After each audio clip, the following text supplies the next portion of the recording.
या tourism government ने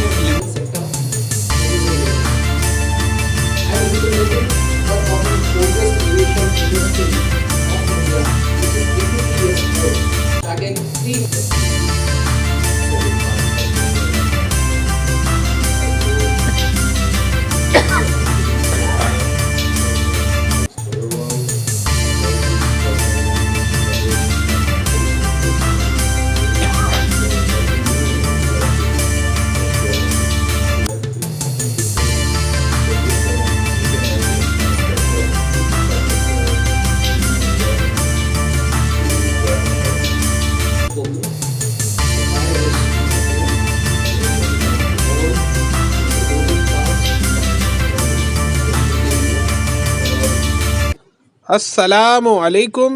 मैं ज़मीर अहमद अंसारी और आप देख रहे हैं जेड न्यूज़ फॉर यू। अर्ज़ यह है कि आपने अपने channel Z news for you को अभी तक सब्सक्राइब नहीं किया है तो सब्सक्राइब करें और साथ में दिए हुए बेल आइकन को भी दबाएं, जिससे हमारी आने वाली सभी वीडियोस के नोटिफिकेशन सबसे पहले आपको मिल सकें।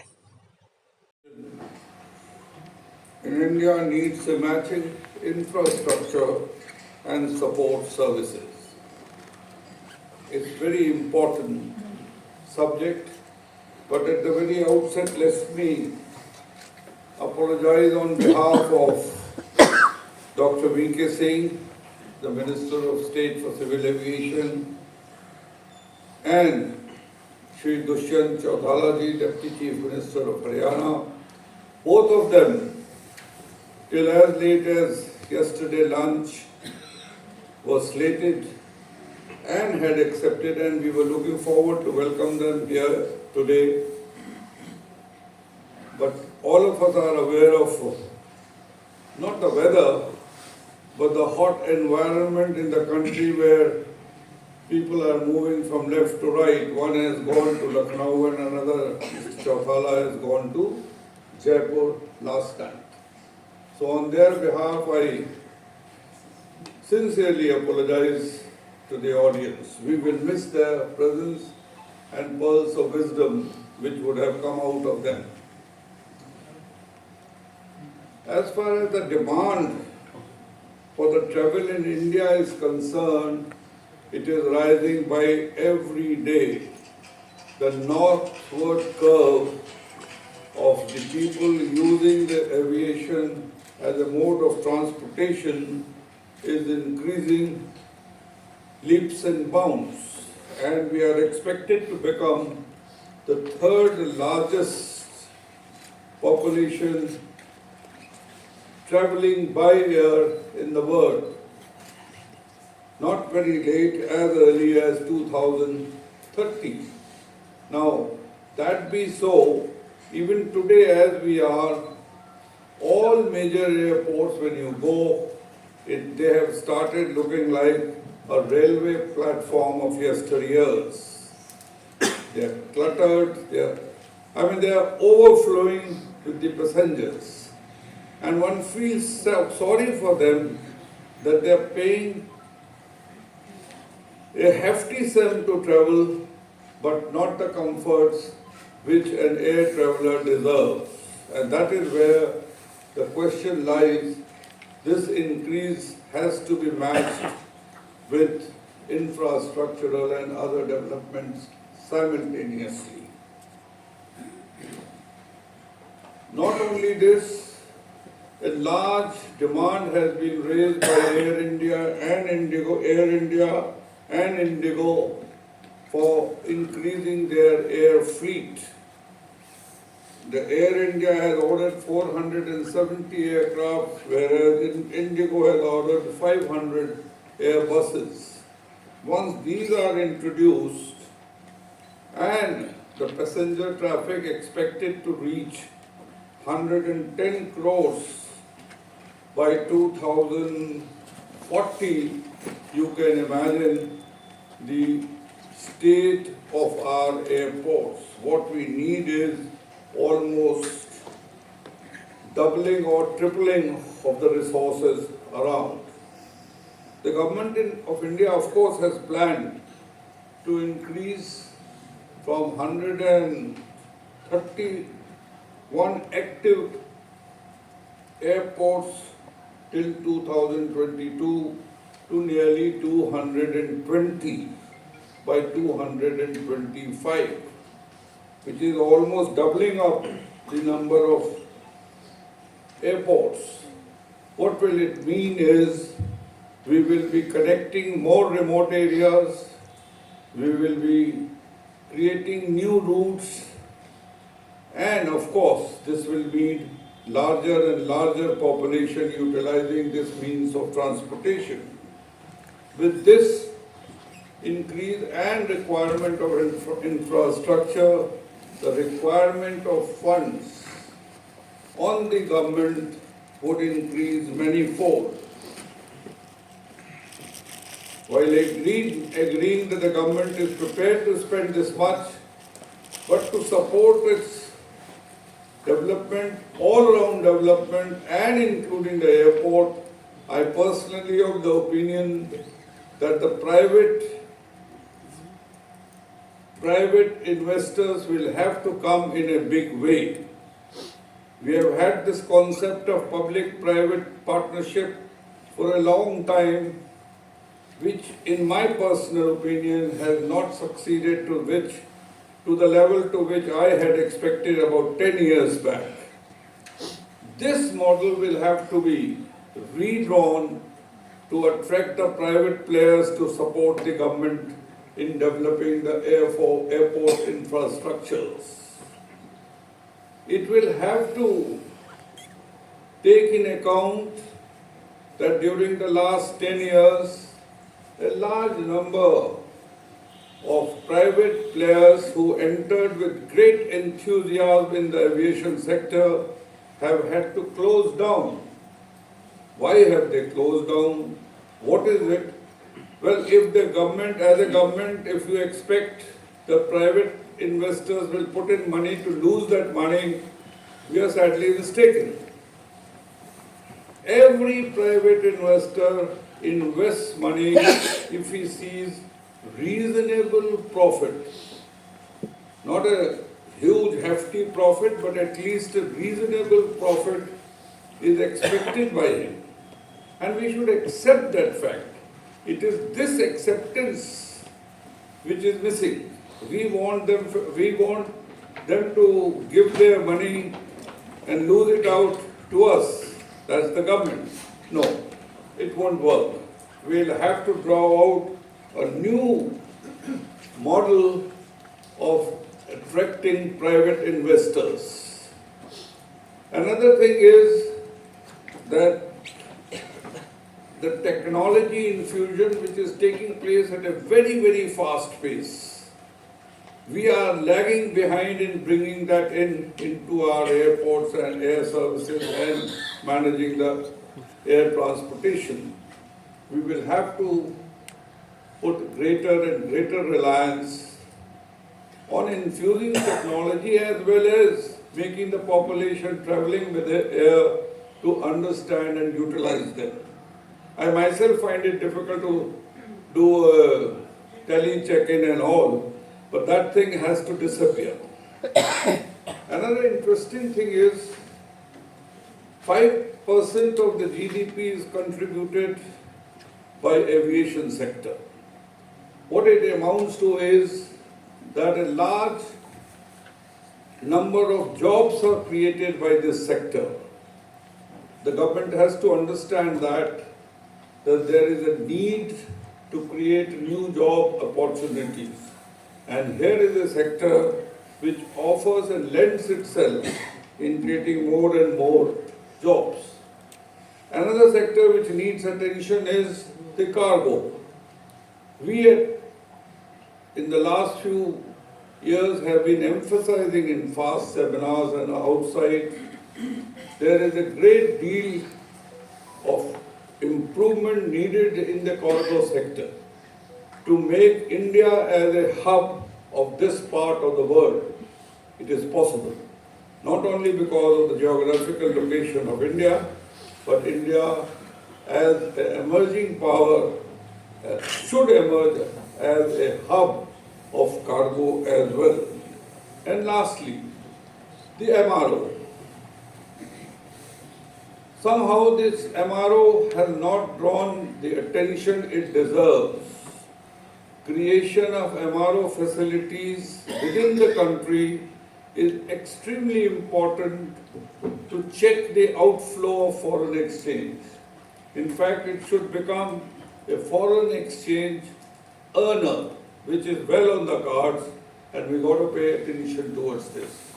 All these and many more aspects of the infrastructural development and sustainability of the air travel will be discussed during the two business sessions which will follow the inaugural session, and very worthy speakers have agreed to lend their helping hand to us to make all this available to you, and it will be up to us, up to the government to modify its air.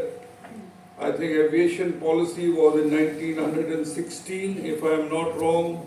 That needs to be updated, I wouldn't say modified, updated to cater for the emerging scenario. With this, I rest my case and leave it for the MC to proceed further. Thank you.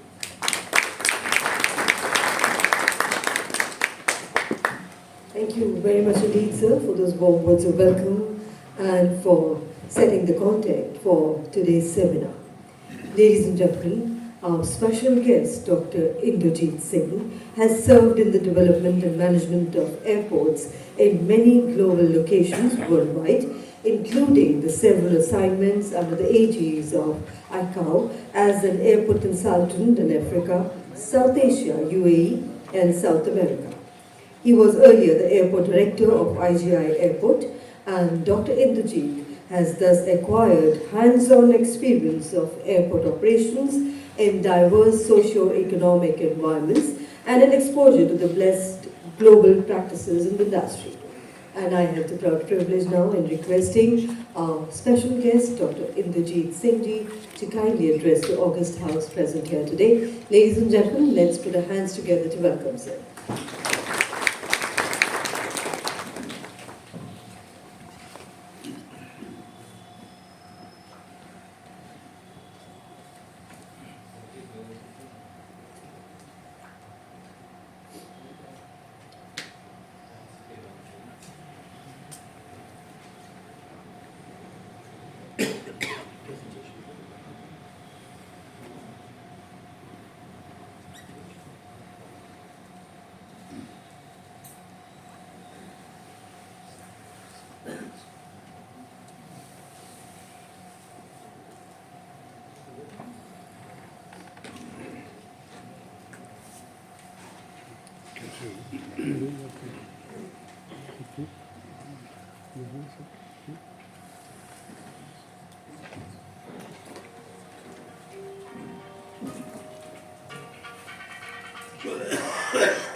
Good morning, General Seth sir, and the distinguished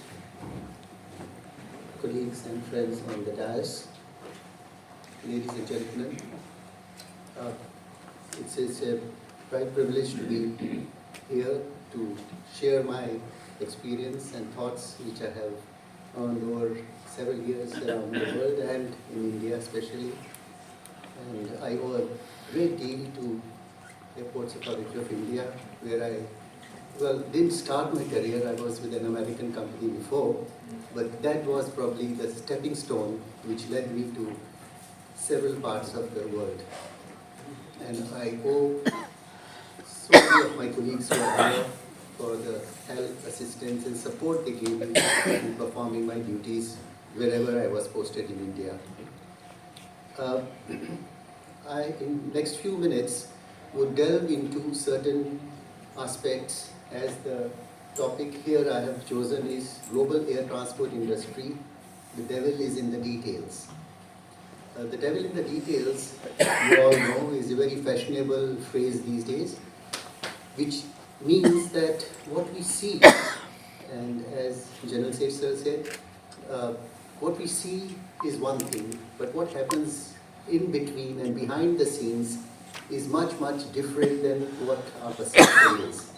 We in the industry probably see the depth of the situations, but our stakeholders, prominent among them being our passengers or customers, probably are not aware of all that. So we have not only to conceive what we think is good, but we have to understand our prime customers. And for airports, I think the two prime customers are airlines and passengers.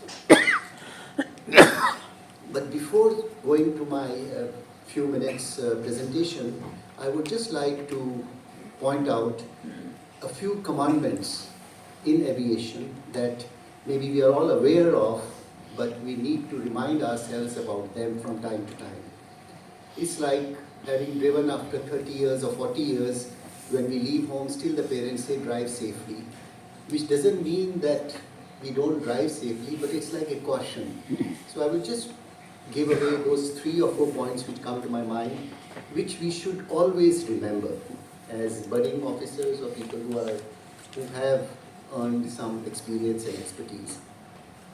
One is aviation is not a self-serving industry. It is a catalyst for tourism, trade, and commerce. I mean, it's not like towards the end of the day we say we have made 1 million bottles of wine, or we have produced 600 cars, or we have nothing to show in terms of any product. So our major product is customer service, which is tangible. You can see if the customer service is good or customer service is bad.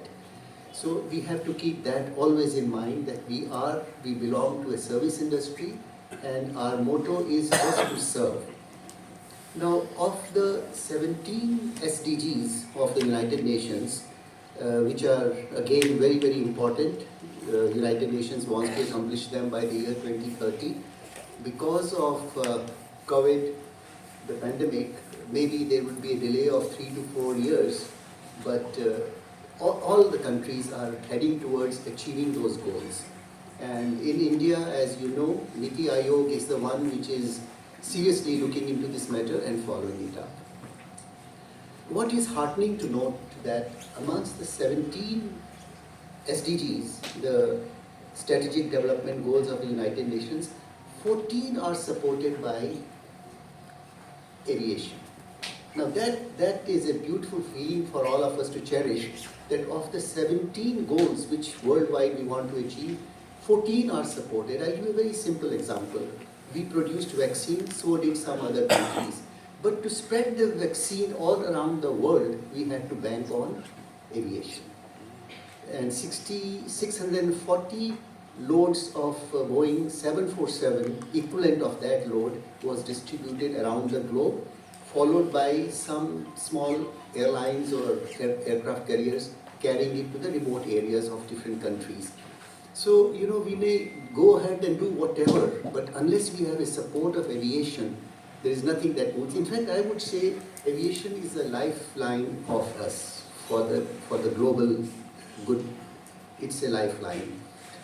Another example which I can instantly comes to mind is the evacuation of about 5,000 stranded Indians from Yemen. Again, it was the aviation that supported it. Of course, the government's wish to do all that is there. But unless we had that means of transport, we could possibly not accomplish all that. The third thing that we have to keep in mind always is that airports are not the destinations. They are transit points. I mean, this may sound very basic, but this was told by no less than Mr. Buckminster Fuller when Tata Committee report came. I'm talking of those days when there was this talk of developing the 4 major airports, Delhi, Bombay, Calcutta and Madras, then as they were called.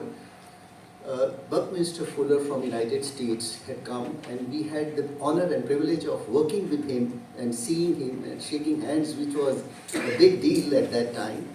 where he said that your journey starts from home and your journey finishes at the next home in another country, another city, or the hotel, wherever you're going. Airports take them just as transit points, where you leave one mode of transport, like surface transport, train or taxi or car or whatever, get into air transport, go to the next place, and then again get out and take another mode of transport. My emphasis is that we have to develop airports which are totally painless. This is what Buckminster Fuller said, that it should be painless airports. It's not the hassle, like sir just pointed out, that each one of us is very anxious when we go to the airport. At least me, when we start from the hotel and go towards the airport, I think twice we check if the passport is there, is the ticket there, haven't I left my foreign exchange in the wallet in the hotel? Those kind of anxiousness comes. And when you reach the destination, again the same anxiety. Why Mr. Kashyap has got the bag, I haven't got mine. So we all feel that everybody is getting his bags, I am not getting. So you're anxious. So our aim should be, when we develop airports here or abroad, and we are into consulting also, the Airports Authority of India, that we make painless airports. No anxiety, they should be stress relievers and not stress promoters. Now, you see, these are very important things which we learned over the years, and this only comes through our experience, hands-on experience. Books by Robert Horinjoff, who was like his books, Professor Kanafani's books were like Bibles for us when we were studying airports. I did my thesis on airports before joining Airports Authority. So we used to worship these books, but those books are archaic now. So these are the forums where we have to share our experience as to how we have felt aviation over the last 15, 20, 25 or 30 years. Now, another one last point is that aviation is not Indian aviation, African aviation or American aviation. Aviation is global. So there should be no culture shock when 4 hours from Singapore you drive into Delhi and you find a different world, which, sir, you mentioned as railway stations. At one time, where you just had one stale cup of coffee and a newspaper and a broken bench and all. But we have come very far away from that point. Incidentally, 2 of our airports, Delhi and Mumbai, are amongst the top 100. Of course, Delhi is 35 and Bombay is 56 in the 100 ranking. Otherwise, we are number 1 in South Asia. But just a little beyond the boundary of South Asia, if you go to Southeast Asia, Singapore is number 1 in the world. Now, what stops us in understanding Singapore? Singapore is just next door. Dubai is just next door. 3 hours from this side or that side. So, while I compliment and take pride in being from a country where we have all 4 airports amongst the top airports, 100 airports of the world, but what stops in making them number 1, number 2 or number 3, if not the world, at least in Asia? So this is something to ponder on as to what is that which is kicking in Singapore and which is not here.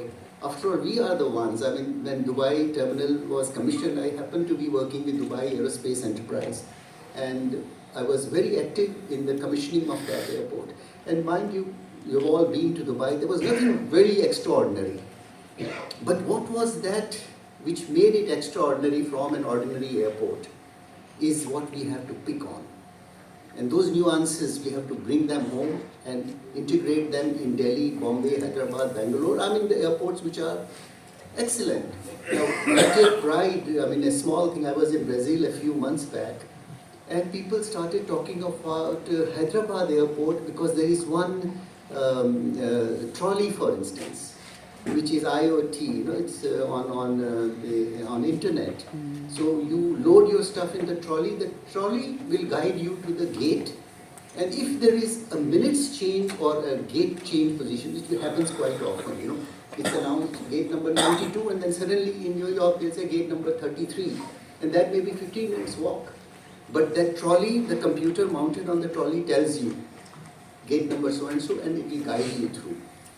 Same when you are exiting an airport, a large airport. We are talking of very, very large airports. When you claim your baggage, then you are looking for which exit to go. So they are real time, they work, okay, this exit is not so very crowded, taxis are available there. This is not, so the trolley will lead you to that exit where you can even punch. Let's say I've told my wife that I will be exiting at gate number 6, you receive me there. Incidentally, my wife is here, Mala, and I always take her along because this is the only time when I can speak and she listens, otherwise it's the other way around. So it's become a habit now that I take her and I seek from authorities whether I can bring my wife, and graciously it was accepted, okay, you can bring your wife. But the motive was the same, at least she could listen to me for the next 10 minutes. Now, I mentioned to you that we have to be global in our approach. We can't be Indian aviation or African aviation because all of us have worked in, Rakesh is here who had gone with me to Nigeria once, and with so many other friends who are now here or they are not. I was looking after the foreign projects and we used to go and travel. And this is what we used to discuss, that if an airport in Tanzania can do so well, why can't we? You know, we have to set our benchmark high. We should not be living in our glory of being the number one in South Asia. We want to be in Southeast Asia also. Then we want to be in the region. Then we want to rank somewhere at the global level. That should be our aim. Now I think I'll go with my slides, please. I explained to you why I said the devil in the details. As we go forward, we'll see as to what is that. And I must also say, and to the organizers of this function, the FAST, that this is an opportune time and the right time to take stock of what we have done. I mean, 28th of December is almost the end of the year. So we can do some introspection and see as to what we have achieved in this year and what is the way forward for us. So I think I must compliment Mr. Miglani, who is the driving force behind running the show, of course, under the guidance of Jan Seth and Mr. Agrawal and Raman, of course. So as we go, let's first take what's the dynamics of air traffic growth. Let us feel good as to where we stand today. If I was a bit critical about our position in the world, it is in good spirit with the pure aim of becoming number 1, number 2 or number 5. In 2005, at the turn of the century, the world airlines and airports handled 4 billion passengers, which is 61% of the then global population of 6.5 billion. 61%. Then in 23, which we are still on, 8.6 billion passengers, which is 106% of world population of 8.04. I mean, these are global figures. As I mentioned, let's not have barriers between Indian aviation and global aviation. After all, we belong to the global community of aviation. Okay? Now that, see, from 61% to 106, almost double, within a span of 18 years. Now 2050, global volume of passengers projected by, and the source is there, ACI World Airport Traffic Forecast. Global volume of passengers projected is 23.9 billion, or 23 billion, which would be 243% of global population, which is going to be 10 billion at that time, 9.8 billion. Imagine we are carrying the entire world 2.5 times. I mean, that's a beautiful feeling. I think no other mode of transport can claim that. When we talk of aviation, which is the fastest and the largest mode of transportation, and the safest also. I mean, if you go by statistics, of course, even 5 people die in a crash, it makes an international news. But here in Shimla, we have buses falling, 50 perished or 200 perished and all. Tomorrow they'll forget, but God forbid, if something happens in aviation, even 10 people, it makes a global noise. So that's a matter of pride that, you know, we are taking the globe 2.5 times the size of the globe all around the world. And the corresponding figure then in Indian air traffic volume is estimated to be 1.6 billion, which is 6.9% of the global traffic. Incidentally, the global traffic also has doubled in last few years, which is again very, very encouraging. And but then, as Channel Sir said, that we have to be prepared for that. I mean, the whole idea is not to feel good about it, but to say, okay, how we do a course correction so that we are better off 10 years hence or 15 years hence. Traffic will go. It will grow anyway.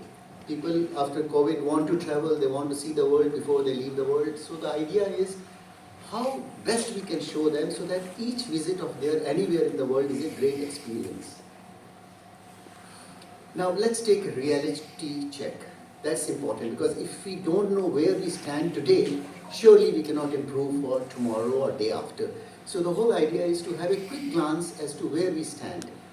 The three events in recent times which had a profound effect on aviation worldwide, I mean which I'm talking in our own professional lives of 20-25 years, is 9/11, which we all remember, we saw what all happened. Then was the economic downturn, which was in 2008, and of course the latest, which was COVID-19. Now amongst all these three, air travel suffered one of the most severe blows after the global pandemic of 2019. And when I mentioned about the in the detail, this paragraph reads out very clearly that a global overview and analysis of the effects of 9/11 and the pandemic revealed that post 9/11 in 2001, which at that time was like a disaster, was 9% of the aircraft were not flying, or the total hours were less by 9%.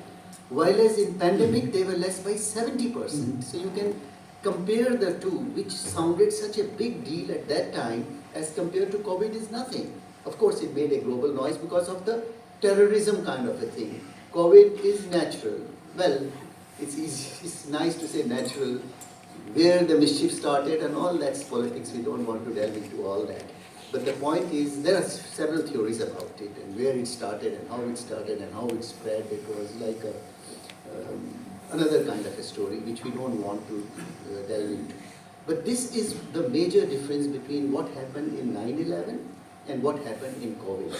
Both affected aviation, but the severity is very, very different. Almost 8-9 times more. So you can see the difference between the two. Now, that was the downfall of traffic, as I mentioned, how it fell down from 9% to 70%, and now we're talking about the rise, which is much more positive. Global passengers traffic dropped from 9.2 billion in pre-pandemic 2019 to 3.6 billion in 2020. So a drop of 6 billion in air traffic, suddenly in 1 year.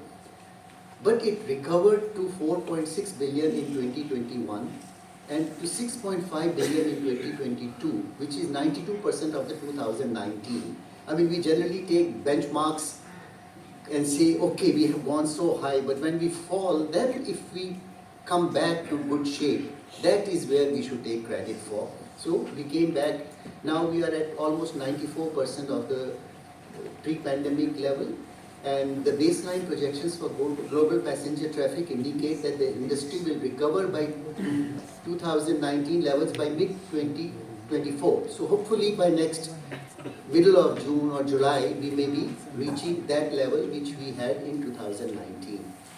This recovery is significant because we recovered in 3 years as compared to less than 3 years as compared to what happened in 9/11, because there we were caught totally unaware. So, we didn't, nobody expected that some such disaster can take place in USA and in New York.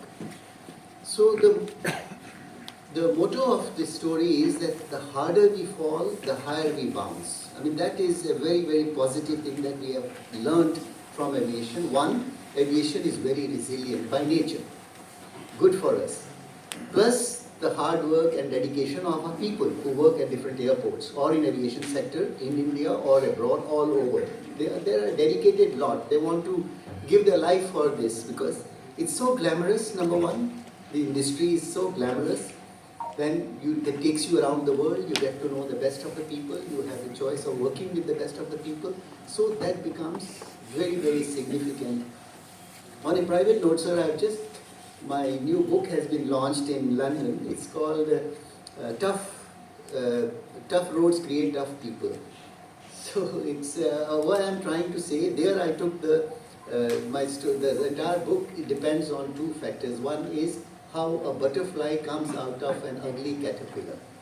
So as you have known that when a caterpillar is just about to die, the butterfly springs out of it. So that never say die attitude. That's very important. You know, your attitude takes you to the heights, to the altitude, let's call it that way. And then I had taken recourse to the phoenix, the bird phoenix, which is a mythical bird. After every 500 years or 1,000 years, it comes out of ashes. So I would compare our aviation with that kind of a nature, where we think that we are doomed. In 9/11, people thought we are gone. Aviation will never spring back. And see where it's come to those heights. COVID is gone, we'll forget it next year. When we are again back on track, we'll forget that as a hiccup in our course of going forward. Now, the 2008 global financial, now I'm trying to compare what happened then, what happened in these two instances. The 2008 global financial crisis was purely economic and weakened spending power. It did not affect anything, but the value of money went down so much that the spending became less and people stopped traveling because of that. There was no damage actually to the aviation infrastructure as compared to 9/11 and COVID. And what followed was the formulation of comprehensive legislation that led in the redesign of aviation security and safety. You see, in every mishaps, you have to count your blessings. You know, we thought before 2001 that we are big, aviation is big, we are very fast, and probably it was the divine's message to us that you are big, you are fast, but you are not secure. So suddenly TSA was formed in America, and they did a lot of research and geared up the aviation infrastructure and the aviation system all around the world. Today, we are secure. When you fly over New York, sorry. Okay. Okay. So when we fly over New York, you don't ever think that you'll go and hit against the world towers. You don't think that way, unless a mishap happens by some technical fault of the aircraft. But you would probably not expect terrorism like we witnessed in 2001. Then damages, visible and invisible, undergone by airports and airlines in the aftermath of the pandemic. Now I'm not a scholar or I'm not a researcher in pavement designs, but we were evaluating all this at one stage, that our pavements, for instance, at airports are not designed for static load. Our runways, taxiways and pavements are designed for moving loads, except for that 1.5 or 2 hours when the aircraft depart. Of course, when you are in the hangars, the aircraft sit for 10 days, 15 days for checks and all that. So those pavements are designed to meet that requirement, but not these. So a lot of aircraft, you see now there are about 30,000 aircraft in commercial aviation today, 2,860 odd to be very, very precise, of which 30 to 50% are in the air. And the rest are on the ground, because aircraft are their best when they are in the air, when they sit on the ground, they're not earning any money for us. So half of the aircraft are flying. Now if all 100% are sitting at our airports, all these runways and taxiways and pavements got distressed, which is not visible, it's invisible. And I learned in Brazil that even the insurance companies are charging higher premium, because when the pavements are damaged, then the aircraft is not stable, the loading is not equal. Now they are trying to resurface the entire lot. And they didn't have time also to move to different airports. I mean, the best would have been, there are so many airports, they could have easily distributed, but imagine we have X number of aircraft of Air India, Bombay is the hub. If all of them sit in Bombay, you can imagine every inch of the pavements were used by, even the runways were full with aircraft parked on it. So there are certain visible, tangible things which are certain intangible. So a lot of damages have taken place which we would probably not see, but we have to understand. Now the three major players, now this is important, that we always, in airports, we are focused on airports. Then there is a group sitting and focusing on airlines. Then there is another group sitting and focusing on aircraft or aircraft manufacturing. We see aviation, which is the right way to do, is to integrate all these three. Because my gain could be airlines' loss, or airlines' gain could be my loss. But if we want a win-win situation, we have to bring a balance of all the three forces together. Of course, when we say that the intention of airports, airlines and all, as I said, is the same. The priorities are the same. I mean, satisfying and ultimately exceeding customer satisfaction and delight. I mean, that's the whole idea. But this is what the commonality is. But then the models differ. Each one has his own model of business. Airports, airlines and aircraft production have different business models. Airports require long-term planning because you build an airport for 100 to 200 years, 150 to 100 years, and then you expand or put another modules and all. Airlines generally, the age which we expect is between 10 to 15 years for the best utilization period. We have seen in our own lifetime how many have come and gone. 707 went away, 747 went away. You see, because every few years, new technology comes and new aircraft appear.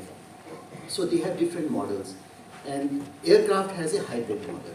So the idea is that a composite business model has thus to be evolved where airports are gateways to growth. The whole idea is that airlines continue to develop into mega alliances and aircraft are evolving as icons of engineering, which they are. Yet the focus being on the passenger as the first foremost frontier. What happens is that, the passenger becomes a very small entity in those large airports and sitting in an A380. Tiny little passenger. But for us, passenger is what we should cherish and assist. And there has to be a seamless connectivity between all three. As they rightly say that the strength of any chain is in the weakest link. So you can see in this image that if you have one weak link, the entire chain will snap. This is what has happened in my experience at airports. If you just neglect one part of it, the entire system goes. And that's not only for one airport. We are all airports around the world tied up with this chain. One weakness anywhere at any airport, because our aircraft is going to touch maybe 6 stations. Any weakness at any point can break the entire system. So the important thing is that innovation is in now. And textbook solutions are out. I just mentioned about those books which we used to worship when we were, and unfortunately even in, I just did my doctorate from Brazil and I used to go to the libraries. You still find those 30 years old books which we studied in college. And maybe some more. Okay. This is just to say that if we want to do something in aviation in a big way, we have to have a vision. This is what Swami Vivekananda said, that when a blind man asked that, okay, it's nice you're preaching such big things, I'm blind, what is there for me?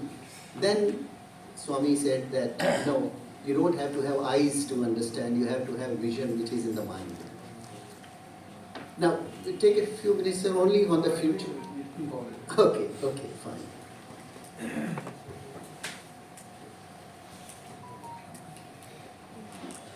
Okay, thank you very much. In case you have any questions, you're most welcome to raise them. And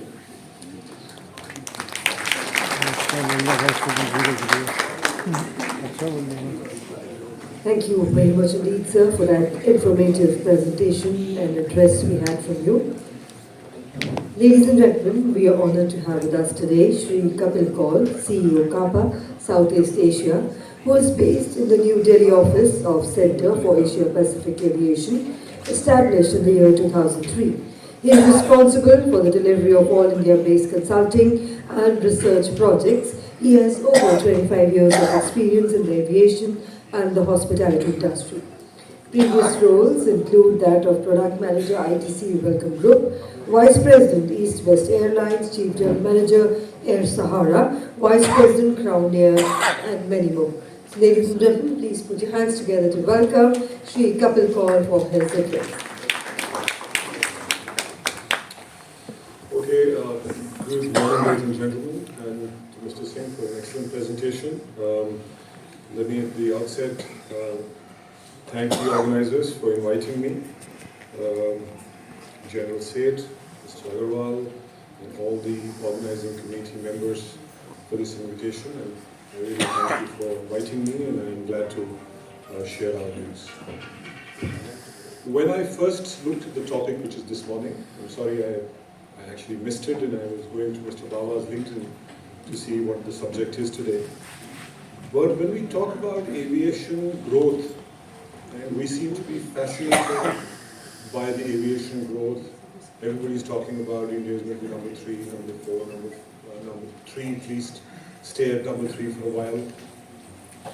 But it's very rarely that you see people talking about that this growth needs matching infrastructure, it needs support services so that this growth can be managed effectively.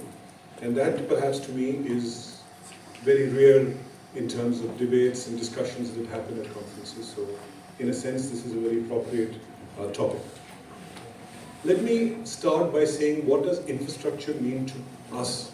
And what does infrastructure mean to all of you? When we normally talk about infrastructure, we would talk about infrastructure in terms of airport capacity. And within that airport capacity, we only talk about terminal infrastructure. Infrastructure, and I will go a little detailed in the later part of my presentation. Infrastructure is just not airports. There is airspace, excess, extra. So we shouldn't limit infrastructure just from the airport perspective, that two terminals. But for me, the broader aspect of infrastructure is that you need physical infrastructure, you need intellectual infrastructure, you need digital infrastructure, you would need governance infrastructure, and you need institutional infrastructure. As Mr. Singh rightly said, these must be integrated. You can't have airport infrastructure and no institutional infrastructure. You can't have airport infrastructure and no, let's say, governance and governance infrastructure, leadership infrastructure. So infrastructure is a little broad-based. So let me start with saying that we are at a very, very exciting phase. I have seen this industry on a 24/7 basis for the last 21 years. Let me say that's the first time I am feeling that we have the foundational infrastructure to achieve what we want to achieve, and India is in a very unique place. I'll start by saying how and why we are in this unique place. Number one, after a long time, and I think this was visible in 2004 to 2008, that we will have an emergence of a very stable airline system. But unfortunately, the airline system was anything but stable. We lost billions of dollars, and frankly, the unstable airline system has created a havoc we don't estimate it across the value chain, whether it's airports or general aviation or airspace, across the value chain. It has created an impact maybe we don't think about it. How do we reach the stable airline system? Number one, after Air India's privatization, which to me, I've been repeating this for a while now, is a very game-changing reform. We may think it's just privatization, and the government has parked its challenges and problems with Tatas, but it's a redefining moment for the aviation sector.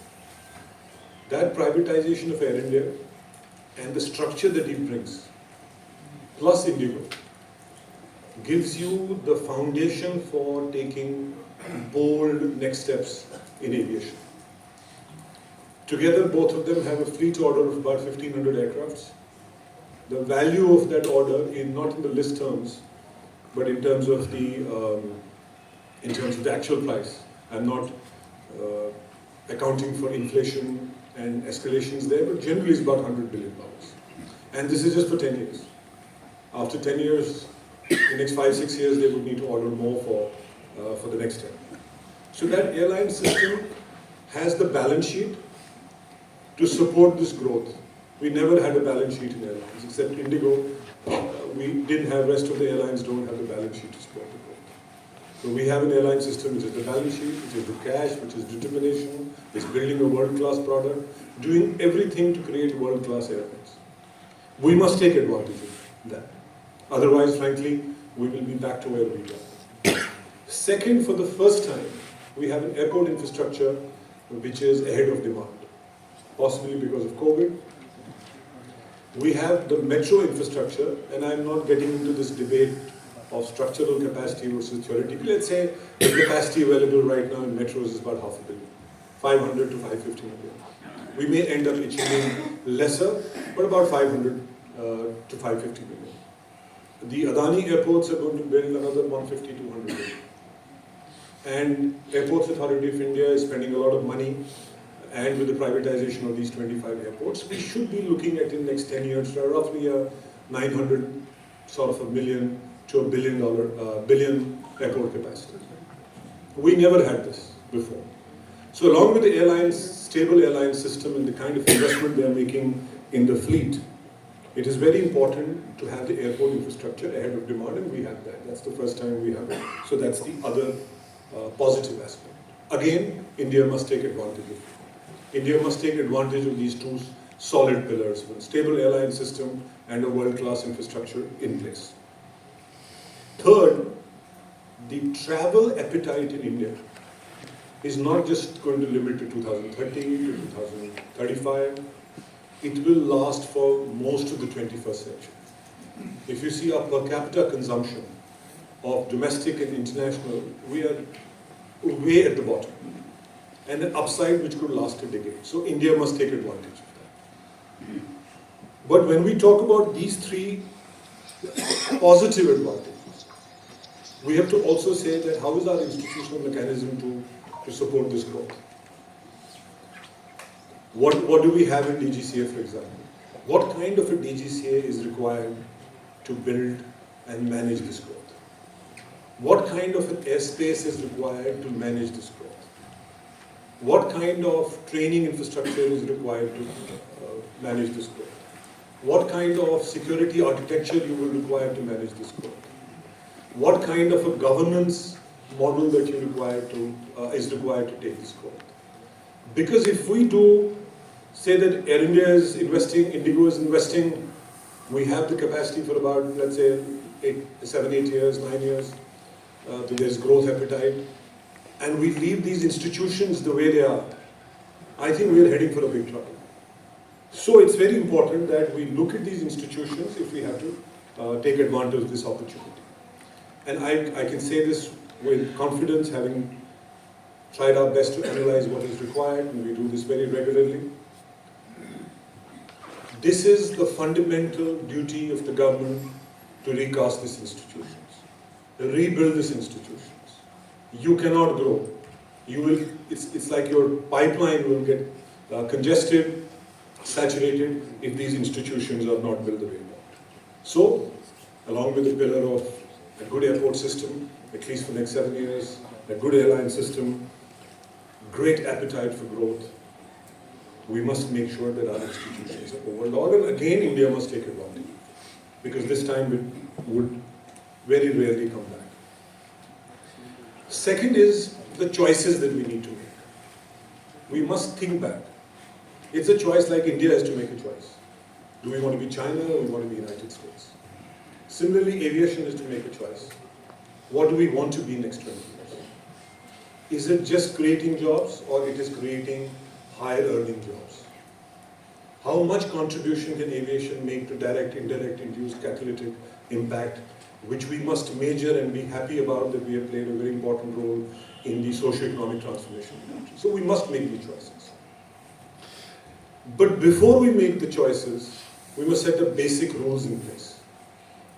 Before we talk about whether we need incremental or we need transformational changes and who will lead it, what kind of a leadership is required for that. First is to say that please, for God's sake, let's get the tax structure correct. You cannot think that airlines will be sustainable and profitable and the private funds will continue to pump in money to support what arguably is the worst tax structure in a punitive fiscal regime on airlines across the world. 20% of the direct and indirect taxes are 20% of airline revenues. Depends upon which quarter you take, it may be higher in one or slightly lesser in the other. So before we think of what choices we need to make, let's get the basics right. Let's get the tax structure right before we say that we need to decide what kind of an aviation system we require. Now, after, if we are able to set the tax structure right, the second important factor is that do we need an incremental change or we need a transformational change? Let me explain what I mean. Incremental is that we are happy with what airport infrastructure we have. We could say that we have about $500 million, we're good for the next 7-10 years. But as you know, and we have stalwarts here from airport, you need an airport capacity that lasts a generation. So it may be incremental to think that we are good for the next 5-7 years. But frankly, from a transformational perspective, we are inadequate still. And I'll explain that in a minute. If we are happy with incremental changes we are making at DGC, frankly, again, we will lose this opportunity. If we are happy the way ANS is working, they're doing a good job, but transformation requires to unleash it. If we are happy with the incremental changes at BCAS, we are happy with our FTOs and the SIM infrastructure we have, particularly FTOs, the quality they churn, the AME infrastructure that we have, the quality they churn. We may make incremental progress, keep moving the needle, keep moving the structure, but we will lose the advantage that we are currently at. So my view is that we must not be focused on incremental changes. We must look at transformational changes. And I will talk about the transformational changes in a minute. It's very close to my heart. For 20 years I'm talking about it. I think there's never a time than now to take this opportunity to say that if India is going to be a 5 trillion, 10 trillion, 20 trillion, aviation and connectivity is to play a very, very critical role. We can't be incrementalist. We can't be happy by taking few steps. We have to make sure that the market that we are in needs a transformational approach.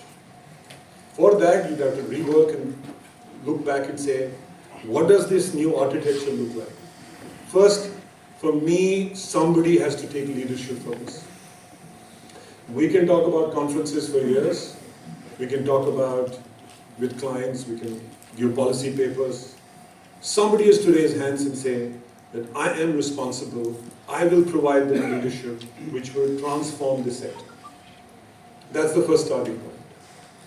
Second is, if you look at what that new architecture is, and I explained that the new architecture to me is just not physical infrastructure, is institutional infrastructure, is digital infrastructure, is intellectual infrastructure, is about governance and leadership infrastructure. And in many ways, there are many other elements. Let's talk about these 5. So when I look at the physical infrastructure, our friends in the airport, and there is a lot of airport expertise that's in the room. As I said at the beginning of my presentation, we think that the airports are just basically terminals. Airlines, let me tell you, we have the former chief of ANS here. Airlines are not aware what's happening in here. Pilots may know, people from ANS may know, other people may know, broadly at a leadership level. Nobody's aware of what's happening. So when we talk about infrastructure, we think terminals is what is required, and that should be. So you have to talk about airspace, you have to talk about airport infrastructure. We forget about excess infrastructure. We saw what happened in Bangalore. We saw what happened in Hyderabad. It takes 2-3 years for that excess infrastructure to be feasible for a passenger. So if we require this transformational architecture and we talk about physical infrastructure, we must ensure it's not terminal. It's airspace. It's excess infrastructure. It must have multimodal integration. Because again, as we are growing in India, without multimodal integration, you won't reach anywhere. In many ways, if you go deeper, then it's just not airports. It is heliports, if you have to build a heliport industry, helicopter industry. It's general aviation.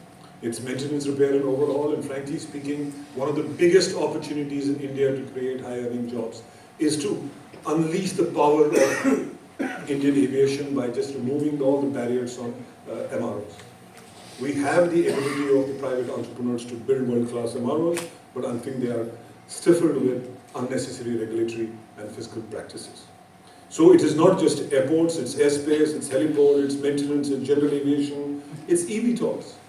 You just heard Indigo is going to bring few hundred of eVTOLs flying from Gurgaon to Delhi in 5 years. What does the DGCA require? What is the safety architecture we require? What is the institutional architecture we require? So physical infrastructure is just not terminals. That's number one. Second is, how do you finance this infrastructure? You may require, and we have, I can see in the audience the finance people from AI. If you require 50 to 80 to 100 billion dollars of investment over the next 20 years, you need private capital of about 30-40 billion dollars. So you may require $1.5-2 billion of risk-free capital.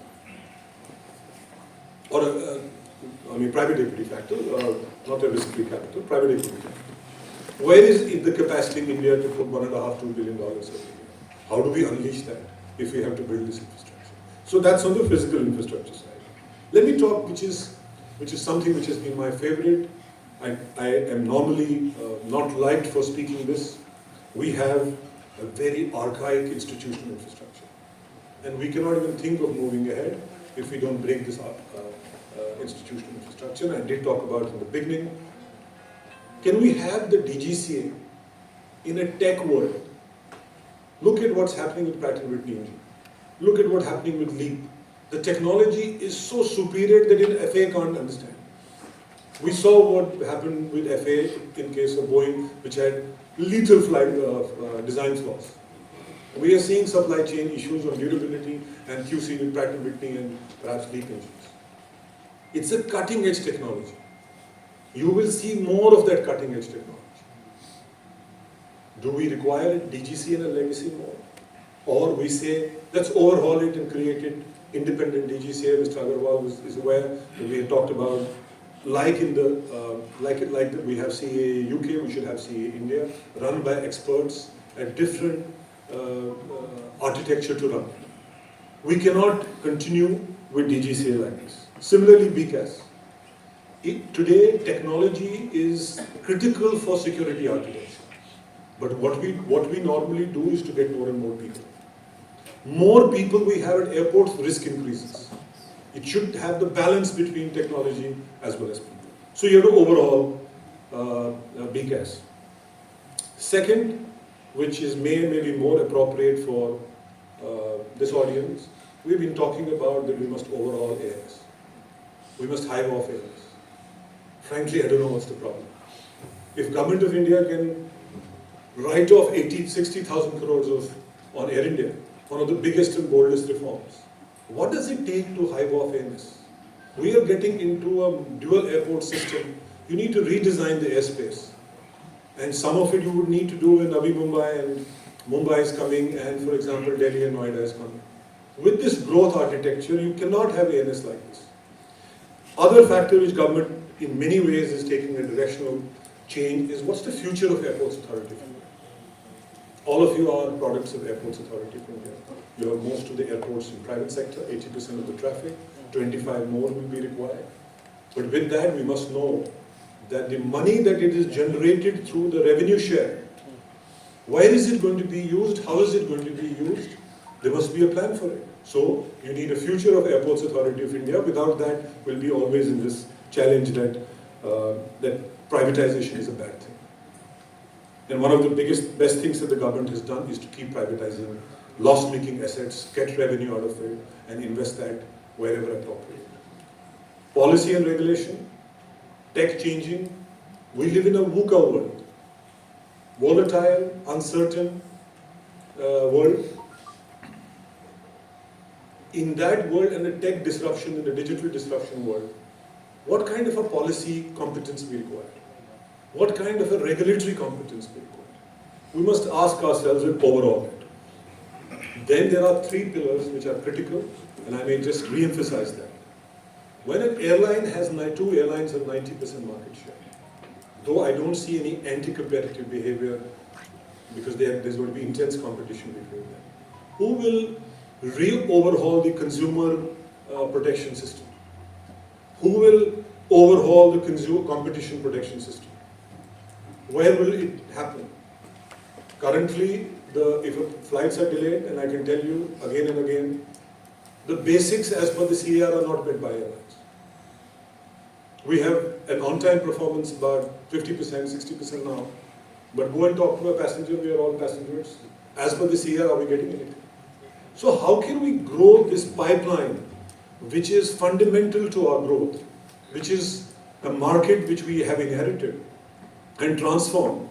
If the DGCA works like this, BCAS works like this, ANS works like this, there's uncertainty on the future of Airport Authority of India, policy regulation, competition, consumer. You cannot have that in a legacy mode. You have to transform it. So that's the second part that architecture is required.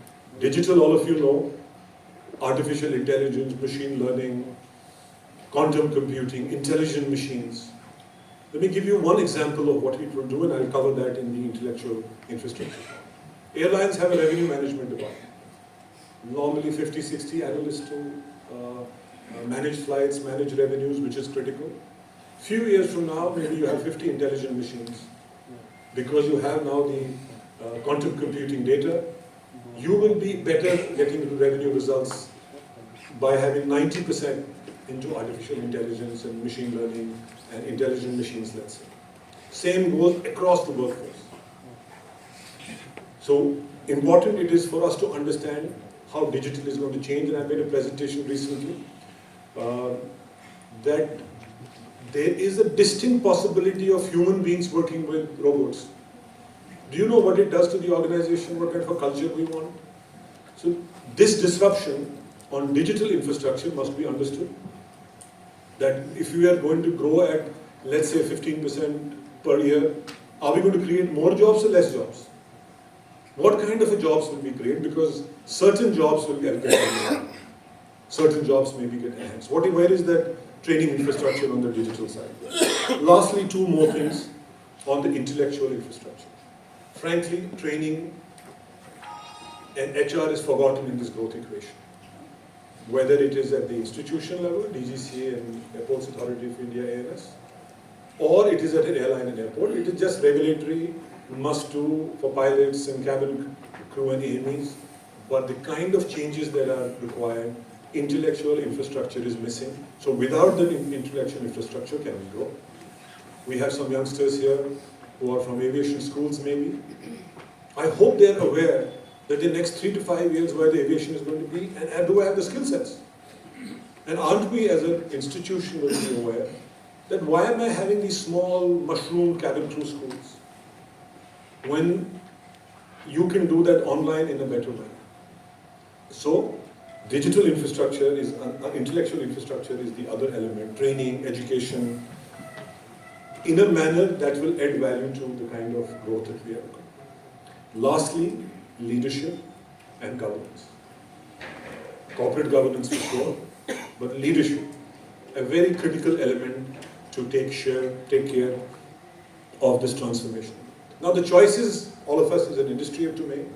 People who are responsible, have position, have a voice, must decide, do we want an incremental growth? Or we want to make sure that we are going to take advantage of the fundamental architecture which is evolving to take us to where we want to be. For that we need a transformation. So you would need physical, institutional, intellectual, governance and digital all integrated together. Now before we talk about that, it's a humongous task.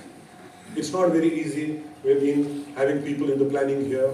How difficult it is to create a 20-year transformational architecture which spans in a fast-changing world.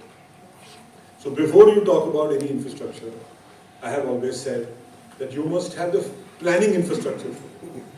Who's going to plan for it? Do they have the capabilities? Do they have the capacity because the world is changing so fast? Who plans for it? Where is that competence? So first we must set up that planning infrastructure in order to be able to do this transformation. Finally, is where is the execution capability that also requires experience, expertise in this fast changing world. So if we have to be incremental, we should be fine because We are okay with moving incremental. We'll still create jobs. We'll be still very competitive. We'll be still critical for this economy. But I don't think we will be what we want to be if we don't take a step change, transform, and relook at aviation in a very, very holistic and different manner, and then create whatever infrastructure we require to build. Finally, what about Indian firms moving and owning assets outside? How do we encourage them? We have seen GMR today, excellent job in making international, building international assets. Adani's, perhaps in GVK was there. How do we ensure that India has a global footprint? We have assets in Eastern Europe coming, we have assets in Middle East coming. How do we encourage Indian companies to have a more global footprint? That's also indirectly going to create more jobs and more value. Do we see in Indigo, for example, an only Indian entity? Or you want to see Indigo like Aviation, which is, let's say, cross-border JVs? Air India having cross-border JVs. We have MROs in GMR and in Indimar and plus Airworks. Aren't we going to be basically saying that we can look at global assets? So my view, ladies and gentlemen, is, and I'm sorry to say that after a great presentation by Mr. Singh, I'm just talking about basics again, talking about fundamentals, because frankly, in many ways, it's very tiring to analyze the sector. On one side, you have the greatest opportunity. On the other side, you're still taking baby steps and incremental steps to grow. Though a lot has been done in the last 4 or 5 years, or 6 years, or 7 years. But what we require and what we do, the gap will continue to grow. And frankly speaking, every 2-3 years will be inadequate. I had told in a couple of forums recently the government that this government has the ability to take these bold decisions. If you could take a decision on Air India and write off 60,000 crores, it's not a small decision. People have signed for it. They did this in national interest. If you can take this decision, I think this government has the ability to say, I want to make aviation as a critical pillar of our economy. If I want to bring more socio-economic changes, for that, transformational changes is fundamental, and we must build the capabilities, competence, and capacities to take advantage of it. India, ladies and gentlemen, I haven't seen for 21 years some more optimism in the sector as it is today.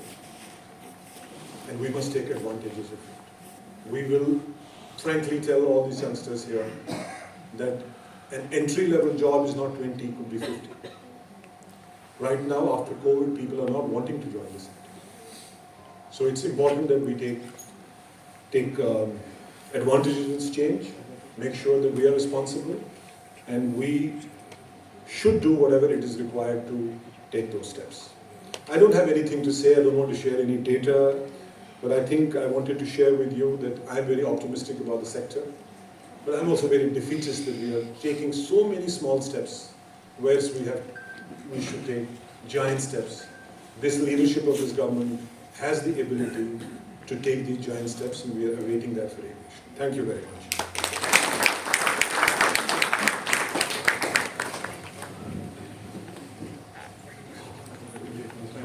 Thank you very much indeed. Ladies and gentlemen, today we are also honored to have, sharing the days with us, our very special guest, Shri Sanjeev Rajdarji, who is presently Chairman and Managing Director of Power Hans Limited, is an experienced aerospace professional with a demonstrated history of working in the airlines and the aviation industry. He is skilled in operations management, aircraft maintenance, airworthiness management and aeronautics. Helicopter services professional with a Master of Business Administration focused in aerospace from ESC Toulouse. Experienced aerospace professional has demonstrated history of working in the airlines aviation industry. And ladies and gentlemen, let's put our hands together to welcome Shri Sanjeev Rajdarji for his kind address.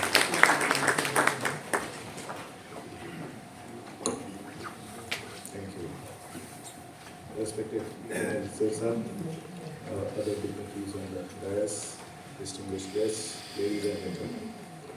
After I think Kapil Ji's speech, I think I am being left with nothing to say because he has covered each and every aspect of the infrastructure, institutional requirements, the requirement of the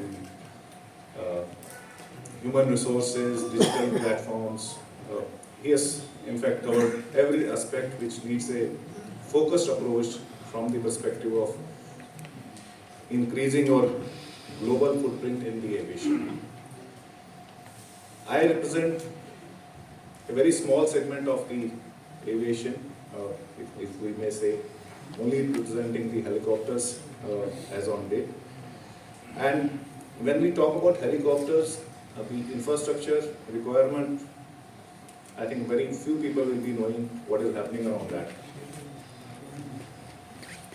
The infrastructure requirement, if I may say, because we have spent almost same time period in the industry, talking from the baby steps of developing maybe one single heliport in somewhere in J&K, which got operational and has become a success story.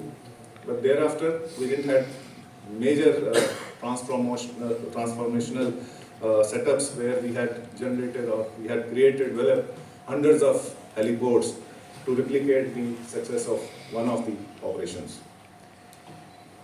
But these steps, I do agree, are important because they give us the insight into what we are getting into and where we want to lead in terms of after gaining an experience. And this is the right time when I mean, as already agreed by the earlier speakers also, that we are in a positive frame of mind, frame of governance, industries, partners, everyone is in a positive frame and is looking forward to taking a lead steps in terms of transforming the Indian aviation, which has been seeing the growth for last almost 8 to 9 years. Whether it is infrastructure, from 130 to we have already reached 155 airports and heliports put together, and are aspiring to have 220 in next couple of years.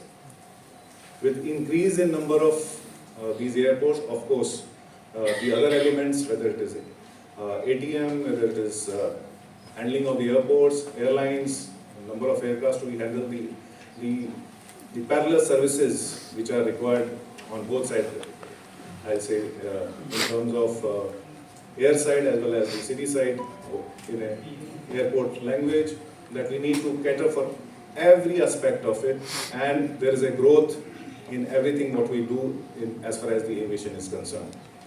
Now coming to the helicopters are one of the slow platform in terms of the aircraft flying machines, and that's why we are not in current scenario welcome that major airports. Because we tend to slow down the business what the airports and the airlines do if they are operating out of a major airport.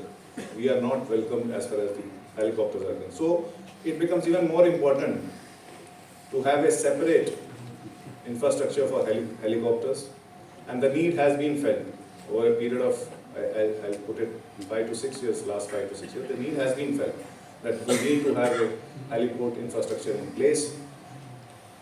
And that has started from the need of the our hilly states, which definitely need these infrastructure because of the constraint on the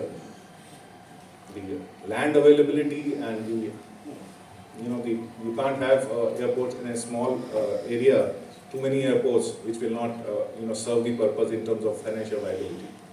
So what is important is why the states or why country should have the heliport is to complement the airline operations, but not to hinder each other.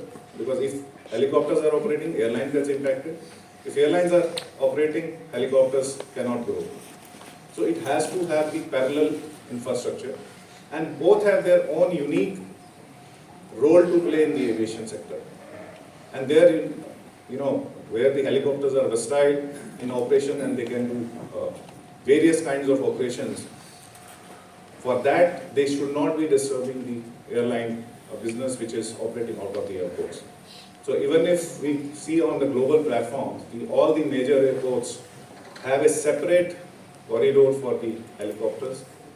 They don't interfere in the normal airline business.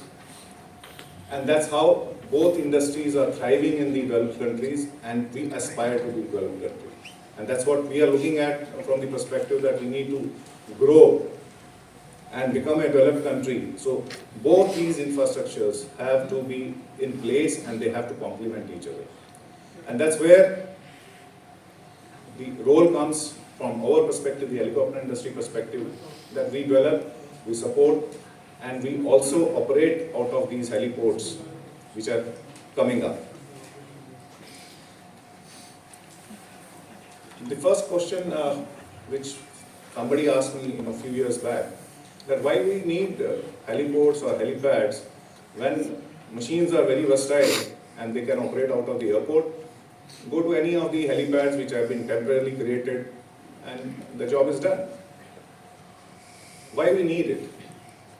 The foremost factor which we tend to forget is any operation, air operation, has to be safe. And if it has to be safe, it also has to follow certain levels or standards of operations, and they are possible only when you have a standardized kind of a infrastructure, standardized operational air operations, and there is a continuity into that. And if I may say that, around 20 years back when we were operating in various parts of the country, we used to have the helipads in the grounds, playgrounds, which are created for some period of time, maybe 1 hour operation, and if next time I have to ask, the coordinates change. Because now it is a different ground, which, again, adds up to the concerns of the crew, because crew is not now, he has to again practice whether he's been able to go to the new site, and that whether that site is obstruction free, and other SOPs are to be seen whether they can land in their place. So that's where the country needs, especially in the hill states where the terrain is tough. You have a situation where you can't have the airport at every place. You need to have a infrastructure which is obstruction free. It should have clear approach and takeoff and landing area. And on top of it, once it has become a regular heliport, then it needs it is actually a miniature version of the airports. And if airports are, spread across 3,000, 4,000 acres of land, a minimum area required for a heliport is around 4 to 5 acres. So you can see that it is a scaled down version of the airport, and it actually requires each and every element what you have in the airport in a smaller scale, because you are handling the passengers at a very small scale. A regular heliport, if I may say, if the operation is once a day, is handling roughly around 5 to 8 passengers, and the ones which are doing good numbers of flights, you have around 500 to 1,000 passengers per day being, passing through that heliport. So the scale is very, in terms of less than 1% of what airlines are doing. But from safety perspective, the infrastructure perspective, the requirements are almost same. Though now there has been a change, because earlier we were flying completely under airlines rules. Now there are changes which have happened over a period of time in the DGCA, which has permitted the operation on a scaled down measures, but not compromising with the safety of the operation. In Northeast, if I may say, or in Himachal or J&K or Uttarakhand, the role of helicopters is very important, and that's where these states do need the heliports, and there is a lot of work which is as of now going on in developing these. The reason is these places cannot have airports, and they need a last mile connectivity, and what best than the helicopters.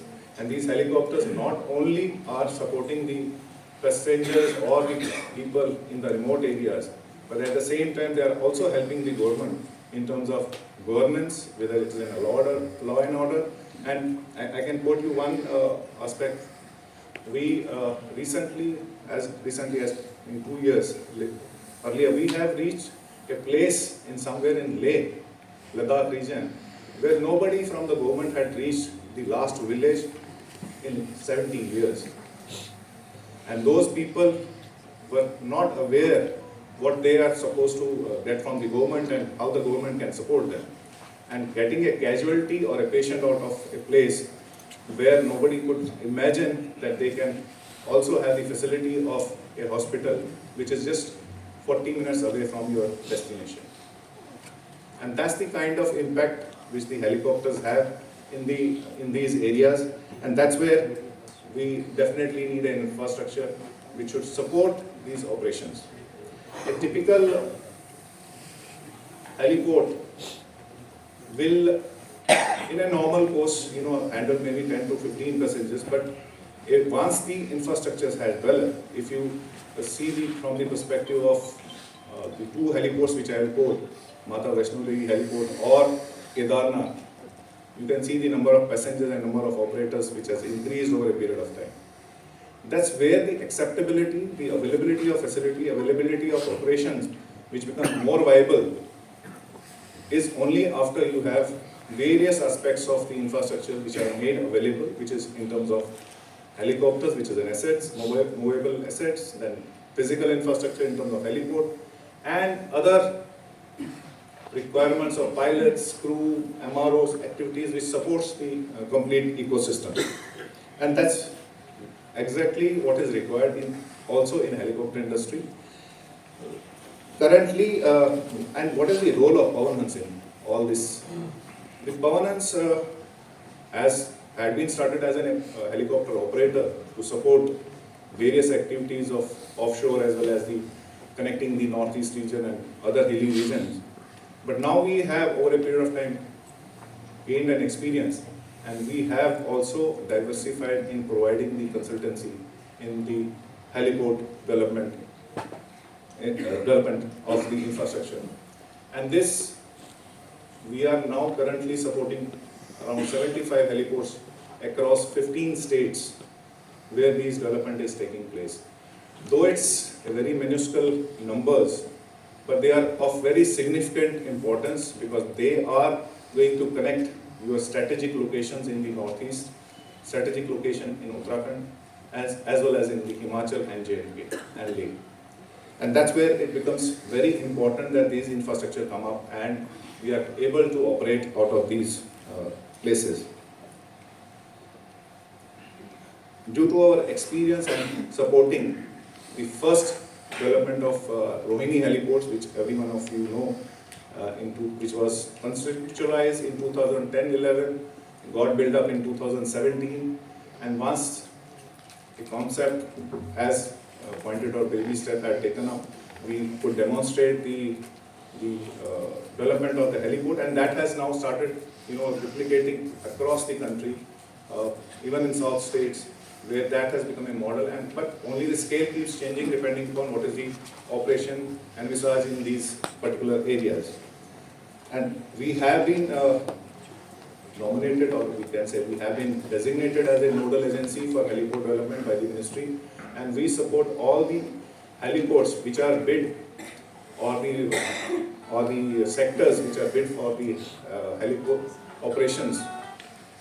If there is a helipad requirement there, we are supporting in getting it developed through the ministry.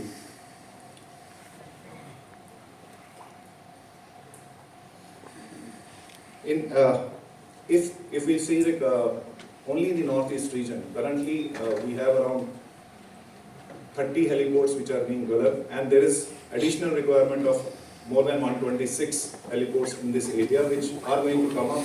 So maybe in another 3 to 4 years, we will have completely fully developed around 200 heliports across different states, and that's where the beginning will happen, where we will have more and more helipads and heliports coming up in other states also. And as you must be aware that all these express highways which are being developed are also being developed with a master plan of having at least one helipad at every 50 kilometers, and especially it has started with Delhi-Mumbai corridor. And that's what we are looking at, that it will come up. And once these infrastructures are available, at the same time, the other institutional requirements which needs to be developed, which is in terms of having a FTO in helicopters, which has recently one has started. We look forward that it will, more and more people will find interesting with the vision that there will be more helicopters flying in the near future, and that's where we will need more pilots, we will need more engineers and other related infrastructure. Governance has also to, as rightly said, that since we need a human resource which should be capable of handling these operations. So we have 2 institutes as on date. We are also providing the support in terms of skill development by having a AME Institute, which is in Mumbai and Delhi, where we are producing the skilled manpower, and they have the access to complete infrastructure which is available in Mumbai and Delhi. So they are getting hands-on industry experience while they are studying. And at the same time, with the parallel tie-up with the universities, the students are also getting the graduation degrees from the Mumbai as well as the Jamia University. So effectively, as an operator, we started as an operator, we have diversified in the institutional development in terms of producing more engineers. Also developing the heliport, we only are now looking at that maybe we may have to look for an FTO also, where we can train the pilots also, so that we can increase the number of helicopters, so that the penetration of helicopter operation increases, and as well as we are able to, maybe since we are planning to be a developed country by 2047, by that time we should be a fully operational HEMS operator, as well as the country should have the helicopter emergency medical service available across the country, around the all the highways, because these highways are bound to have its own difficulties in terms of, because once we get into those speeds and we end up having accidents, and that's where our role will further increase, and that's definitely a transformational requirement that we all out go in terms of developing the infrastructure, increasing the number of FTOs, increasing the number of engineers, increasing the number of technical people who will support the digital platform, because nowadays we are also working on various digital platforms which are supporting the maintenance, which is supporting the online ticketing system. Helicopters also have gone into online ticketing system as the airlines, and other aspects of revenue planning in terms of which routes we need to develop in the hill areas, which will be definitely looking from the perspective of increasing the tourism perspective. So what is the way forward? In the end, I will say that we need to have these infrastructure, which is very essential for operation of helicopters. And what we are moving with the vision is, which was coined a few years back, but now it has become reality, is to have one heliport or helipad in one district across the country. That's the vision which we are moving on. Thank you so much.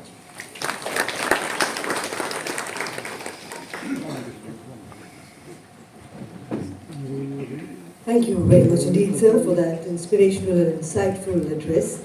Ladies and gentlemen, we are thankful to all our eminent speakers for being here with us today.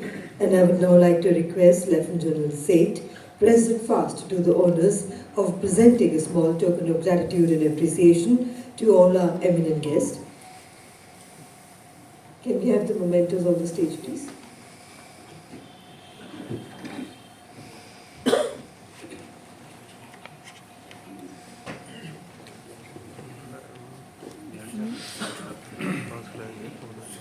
I would request General Seth to present to Shri Sanjeev Rasdan, CMD Power Hunts Limited.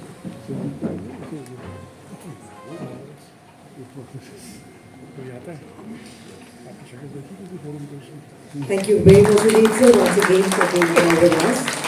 We present to Shri Kapil Kaul, CEO Kappa Asia Pacific Region.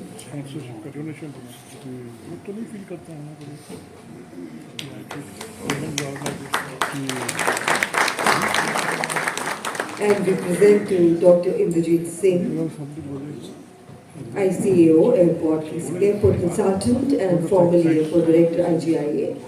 Thank you very much. Ladies and gentlemen, Sri Raman Sidhu, Chairman, EBG Federation India, is a qualified chartered accountant from the Institute of Chartered Accountants in England and Wales. He is one of the senior lifetime trustees and foundation of the Foundation for Aviation and Sustainable Tourism FAST. I would now request Mr. Raman Sidhu to kindly propose the vote of thanks.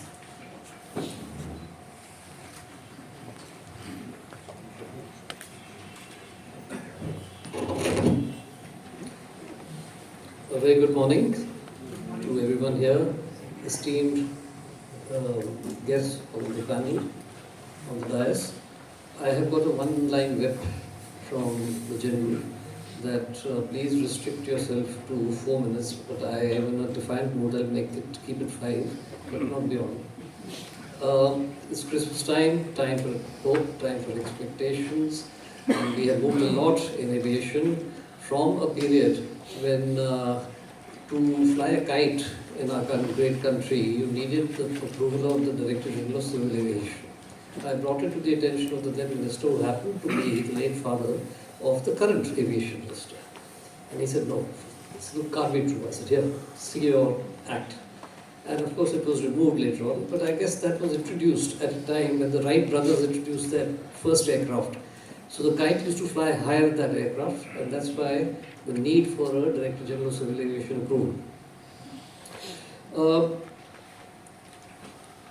A great thank you to all the speakers who have spoken at length and very incisive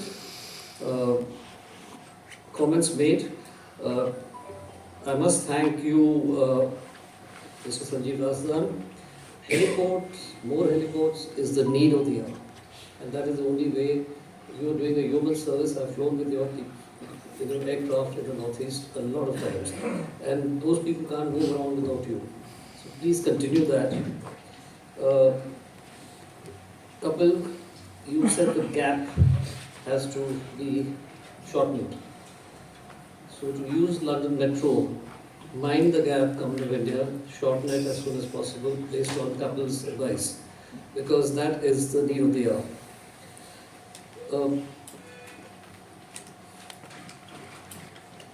I also want to thank my friend Indrajit on his comments. You know, this aviation sector is a funny sector. You can lose 1,000 people in a railway accident. It will be passing news in a few days' time. A tire burst of an aircraft will be front page the very next day. Very next day. So it is a sector with growth potential, great opportunities. Let us seize those opportunities and fulfill the gaps that are there. And let's move on. Reforms in institutions. Let's get the structure right. That was also mentioned. The tax structure is horribly wrong at the moment for such a great growth area. Let's try and sort that out.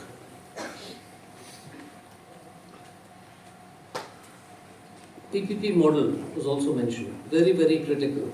I've been hearing about this in MRO. MRO actually since late 1980s. India lost a huge opportunity and continues to lose opportunity. Modi Luft was introduced that time. I remember the planes used to go to Germany for servicing. Till Sri Lanka woke up and seized the opportunity and said, come to Colombo. But India never woke up that time and still hasn't woken up to MRO opportunities. Huge sector. Let's transform that out. I could go on and on, but I think the experts have spoken. So I rest my case, and I just want to thank you all for supporting FAST on this special occasion.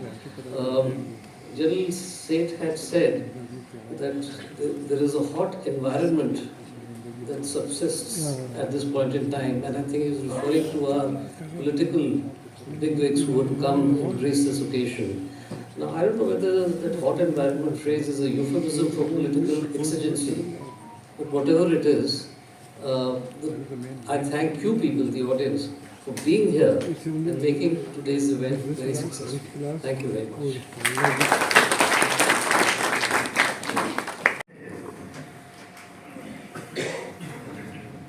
Thank you, sir. That was a very tremendous presentation. We present to Ms. Charul Shukla, Executive Director, Architecture AI. Thank you very much indeed, ma'am, for that elaborate presentation we had from you. And now we present to Shri Subir Hazra.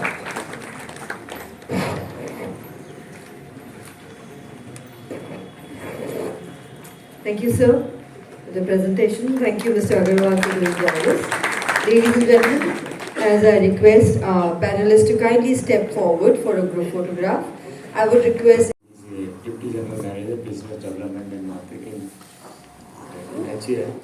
And as it happened, I was just exchanging notes with him in the morning. And what in a few minutes he told me about that Nasik airport and HAL's plan of doing it. I thought it would be worthwhile to invite him on the dais and give him a few minutes to speak on that. So all yours, yeah.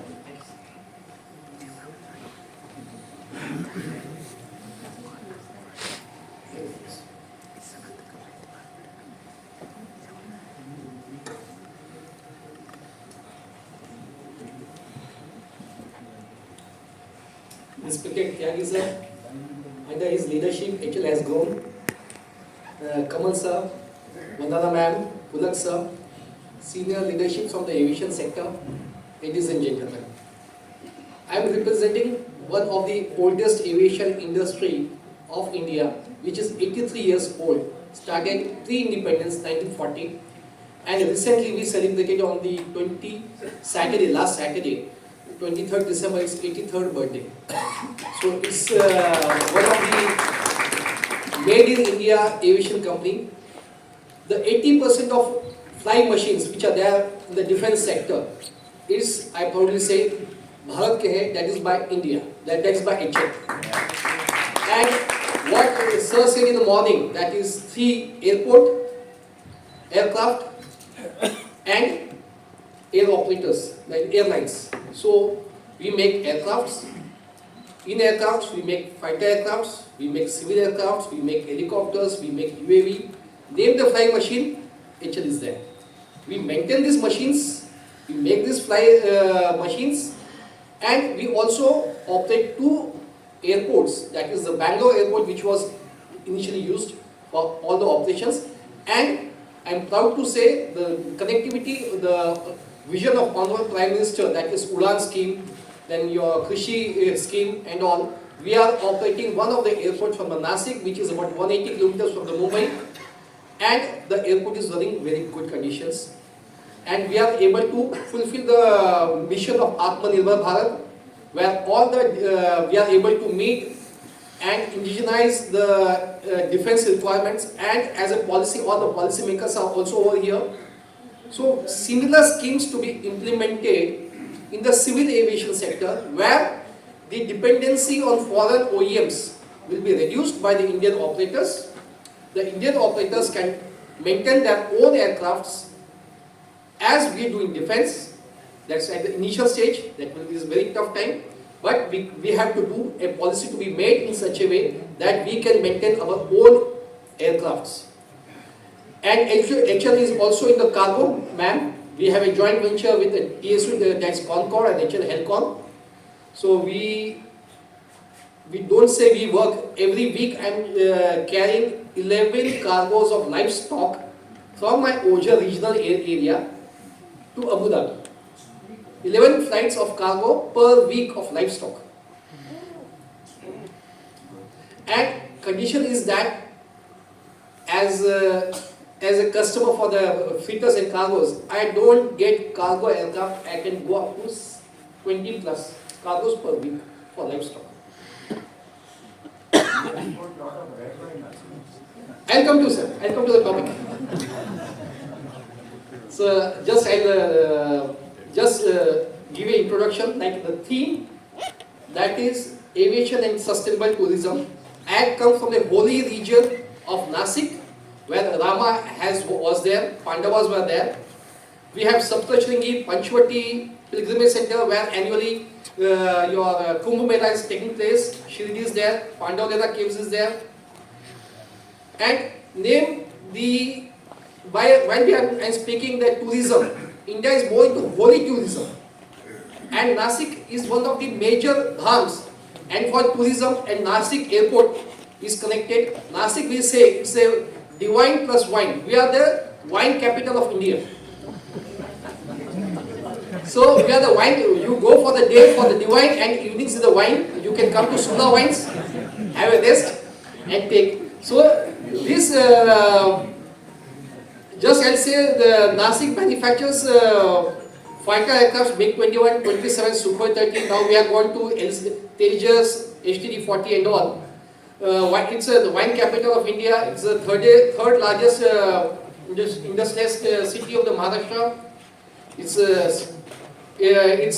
named the one of automobile hubs like Mahindra, Myco. They are in the Nasik. I'll just cut short the presentation, limiting to few minutes. Shirdi Sai Baba, Shirdi is there in the Nasik.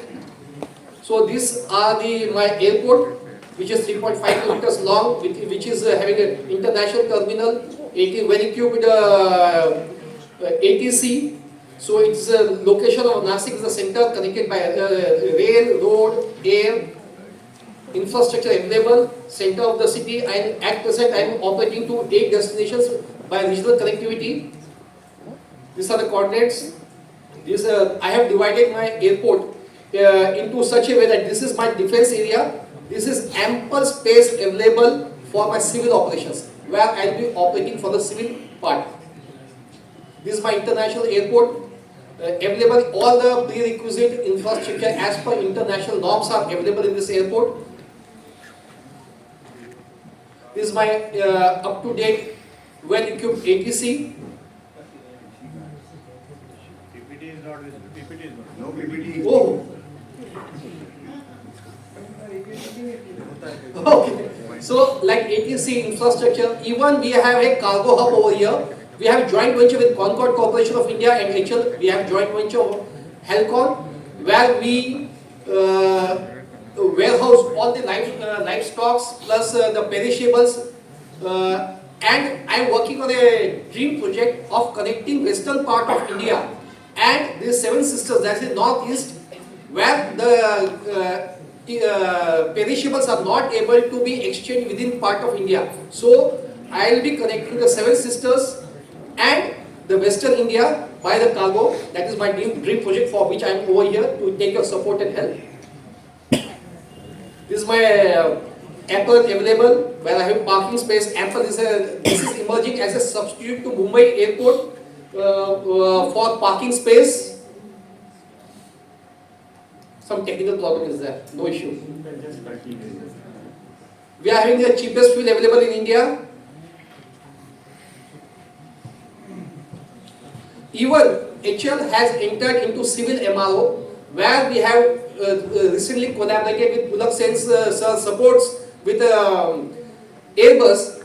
We are starting one of the biggest MRO repair and overhaul center in Nasik, where all civil aviation aircraft will be repaired. And MRO hub is shortly, it will be announced. It's already announced. The MRO we have started, so that you get a one-stop solution for aircraft parking, maintenance, cargo, ATC, everything. This is my cargo warehousing, just adjacent to the airport, where I do air cargo, inland containers, perishable goods, everything is there. These are some of the infrastructures available. Nasik is famous for grapes, onions, pomegranates, where we export from Nasik.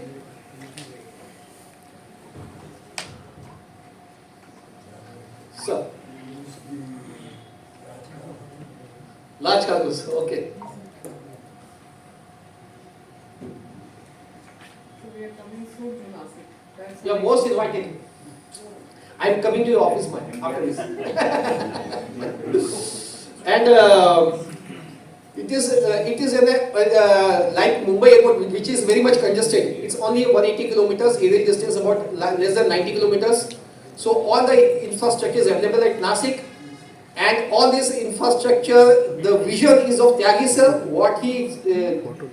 the seeds which he sowed, now we are reaping the fruits. And thankful for Tyagi sir for putting that seeds in the soil, and we are getting the fruits. Actually, we created this airport because Bombay was really giving a lot of trouble. There will be no parking available, there will be no slots. So we thought we develop it as a cheaper option. And all the aircrafts are coming to Nasik airport as a parking, where there is a cheaper fuel. And it's an agriculture hub of Maharashtra and Gujarat. So all the perishables can be exported from here.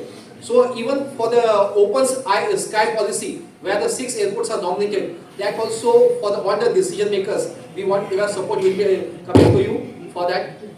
With this, I'll just, what 5 minutes we are given. These are the advantages of Nasik airports: cost effective, single window clearance, connectivity, free airspace. The airspace available at Nasik airport is totally dedicated to HR. That is under my control. Nobody can fly without my permission. So free airspace is available. And the airport is such a way, we get to check in within a 35 minutes we check in. So it's very personalized services are available over here. Thank you, sir.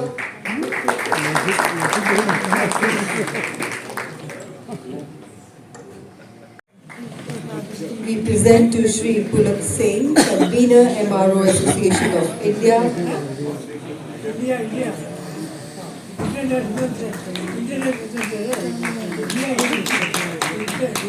To Ms. Vandana Singh, Director Global Key Accounts, Asia and Pacific, Saudi Cargo.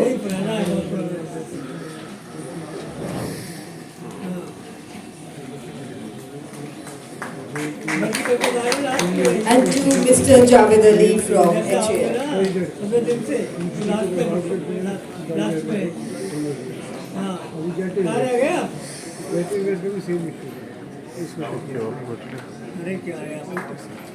And may I request all our eminent speakers to kindly step forward for a group photograph. बहुत boom आएगा, बहुत लोगों को जागरूकता बढ़ेगी और tourism automatically बढ़ेगा ही बढ़ेगा. तो इन्वेस्टर्स इसमें किस तरह से देखते हैं?